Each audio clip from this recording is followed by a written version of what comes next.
Good morning students. आज के इस वीडियो में हम देखने जा रहे हैं how to pronounce ED in words. ED का सही उच्चारण। बेसिकली ईडी का उच्चारण तीन तरह से करते हैं।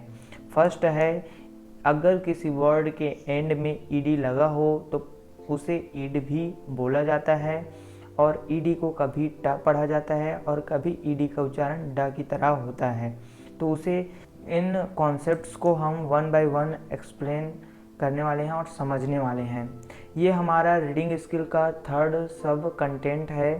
जो रीडिंग स्किल का प्लेलिस्ट है उसमें आपको साइलेंट लेटर, कॉन्ट्रैक्टेड फॉर्म और देन ये जो हाउ टू प्रोनाउंस ईडी का जो वीडियो है आपको देखने को मिल रहा है। उसके पहले ये अगर आप साइलेंट लेटर और कॉन्ट्रैक्टेड फॉर्म नहीं देखे हो तो उसे भी जाकर देख सकते हो। सो हमारा पहला रूल है, ईडी को कब ईड प्रोनाउंस करते हैं। देखिए यहाँ पे जब इंग्लिश वर्ड के अंत में टी व डी के बाद ईडी लगा हो तो उसे हमें ईड की तरह प्रोनाउंस या उच्चारण करना है। जैसे आप एग्जाम्पल देख सकते हो, इसे एक्साइटेड, इन्वेंटेड, स्टार्टेड और वेटेड पढ़ना है तो वो भी आप जो पढ़ है वो भी सही है। इसे एक्साइटेड, इन्वेंटेड, स्टार्टेड, वेटेड ही पढ़ते हैं। लेकिन जो प्रोफेशनल इंग्लिश स्पीकर होते हैं वो इन सिचुएशन में इसको ईड की तरह प्रोनाउंस करते हैं। तो देखिए इसमें एक्साइटेड में टी के बाद ईडी लगा हुआ है, इन्वेंटेड में टी के बाद ईडी लगा हुआ है। तो इस सिचुएशन में इस ईडी का उच्चारण ईड की तरह होगा। तो हम इसको कैसे बोलेंगे? एक्साइटेड, इन्वेंटेड, स्टार्टेड और वेटेड और नीडेड। तो यहाँ पे देखिए डी के बाद भी क्या आया है? ईडी। तो उस सिचुएशन में हम इसको ईड भी बोल सकते हैं। तो अगर आप स्टार्टेड, एक्साइटेड बोलते होंगे तब भी आप करेक्ट प्रोनाउंस कर रहे हो, लेकिन आपको पता होनी चाहिए कि अगर टी है और डी के बाद ईडी आए तो उसे ईड की तरह भी प्रोनाउंस करते हैं। देन यहाँ पे कुछ और एग्जांपल है डी के लिए, जैसे सक्सीड और क्या है, रिमाइंडेड और प्रिटेंडेड। इसको जनरली बच्चे क्या पढ़ते हैं? लुक्ड करके, वाच्ड और वाच्ड करके। तो एक्चुअली में इसको ड ना प्रोनाउंस करके ट प्रोनाउंस किया जाता है। इसे लुक्ड, वाच्ड और क्या होता है? वाच्ड।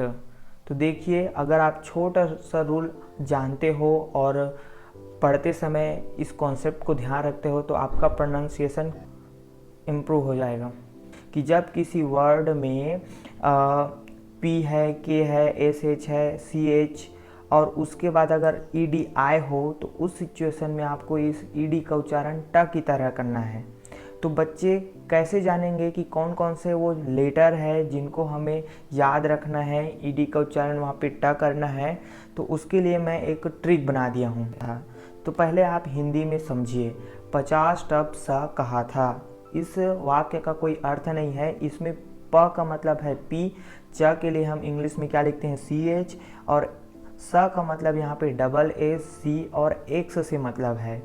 और यहाँ पे ट का कोई मीनिंग नहीं है। फ मतलब होता है एफ, और किसी वर्ड के एंड में अगर जी एच आए तो उसे फ की तरह प्रोनाउंस करते हैं। जैसे लाफ है तो उसमें हम जी एच का उच्चारण फ की तरह करते हैं।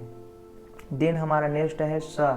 ये एस एच है, स के लिए एस एच, क के लिए के है और ह के लिए एच है, थ के लिए टी एच है। तो ये सभी लेटर्स के बाद, ये सभी लेटर्स अगर किसी वर्ड के एंड में आए और उसके बाद अगर ईडी लगाएं तो उस सिचुएशन में हमको ड ना बोल के हमें क्या बोलना होगा? ट। तो रूल देखिए स्टूडेंट, इंग्लिश वर्ड के एंड में ऊपर दिए गए ये जितने भी लेटर्स है, किसी भी एक लेटर के बाद यदि ईडी लगा हो तो ईडी का उच्चारण ड ना होकर हमें ट प्रोनाउंस करना चाहिए। तो देखिए यहाँ पे हेल्प के एंड में जो है पी आया हुआ है, उसके बाद ईडी है तो इसे हेल्प्ड पढ़ते हैं। देखिए हेल्प्ड, लुक्ड, वाच्ड और यह है वाच्ड। तो ध्यान रखना स्टूडेंट। देखिए यहाँ पे एस एच के बाद ईडी है, इस कारण से हम इसको वाच्ड पढ़ रहे हैं। के है उसके बाद ईडी है तो लुक्ड। यहाँ पे सी एच है उसके बाद ईडी है, इस कारण से हम इसको वाच्ड पढ़ेंगे। देन हमारा नेक्स्ट लेटर है, देखिए जी एच है तो इसको लाफ, लाफ्ट पढ़ते हैं, breathed, then missed, then danced, then fixed. तो देखिए स्टूडेंट, तो ये जो लेटर्स है उनको आप याद कर सकते हो इस आसान और छोटे से ट्रिक से। 50 टप सा कहा था। आई होप आप लोग को समझ आया होगा।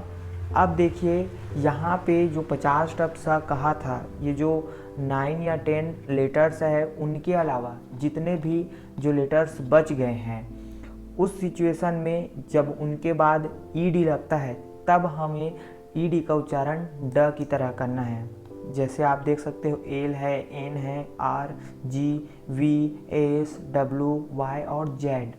ये सभी लेटर्स अगर किसी वर्ड के एंड में आए और उसके बाद अगर ईडी लगा हो तो हमें उस सिचुएशन में ईडी का उच्चारण ड की तरह करना है।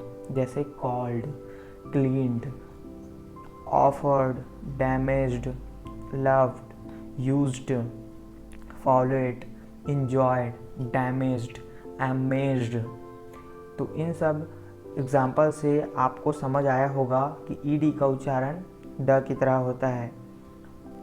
और ये जो है आपको रीडिंग स्किल के अंतर्गत सिखाए जा रहे हैं। इन सब रूल्स को पढ़िए, नोट्स बनाइए और ज़्यादा से ज़्यादा पैराग्राफ रीड कीजिए, जिससे आपका जो है रीडिंग स्किल इम्प्रूव होगा। अगर ये वीडियो आपको इन्फॉर्मेटिव लगा हो तो हमारे चैनल को सब्सक्राइब करें, अपने दोस्तों के साथ शेयर करें। Thank you for watching.